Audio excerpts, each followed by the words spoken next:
मालवणमधील शिवरायांचा पुतळा उभारणारा जयदीप आपटे आता फरार असल्याची माहिती मिळते। गुन्हा दाखल झाल्यानंतर जयदीप आपटे फरार झालाय। जयदीप आपटेच्या कल्याणमधील घराला कुलूप आहे अशी माहिती मिळते।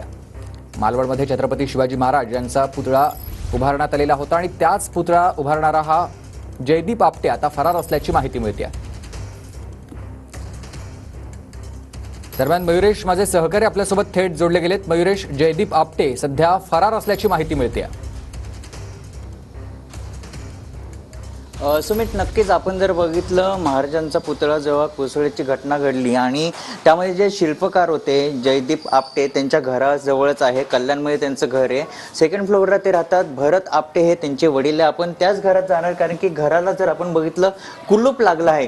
एकीकडे असंच देखील म्हटलं जातं की जयदीप हे आपटे हे नॉट रिचेबल झालेत, कुणाच्याही संपर्कामध्ये नाही आहेत। मात्र आपण त्यांच्या घराजवळ आता जात आहोत। पूर्ण घराला लॉक लावलं आहे कारण की कुलूप आहे घराला। आपण त्यांच्या घराजवळ सेकंड फ्लोअरला आलो आहोत आणि हे जयदीप आपटे यांचं घर आहे आणि या घराला आता ह्या ठिकाणी कुलूप लावण्यात आलं आहे। जेव्हा गुन्हा दाखल करण्यात आला तेव्हा जयदीप आपटे हे नॉट रिचेबल झाले, कुणाच्याही संपर्कामध्ये नाहीये। पोलीस देखील जयदीप आपटे यांचा शोध घेत आहेत। तसंच जर बघितलं, शिल्पकार जयदीप आपटे आणि त्यांचा अन्य साथीदार म्हणजे त्यांचे मित्र त्यांच्यावर देखील गुन्हा दाखल झाला आहे आणि पुढील तपास आता पोलीस हे करत आहे। कारण की बघायला गेलो तर जयदीप आपटे यांना कुठलाही अनुभव नसताना देखील 7 महिन्यामध्ये छत्रपती शिवाजी महाराजांचा पुतळा तयार करण्यात आला आहे असं देखील म्हटलं जात आहे।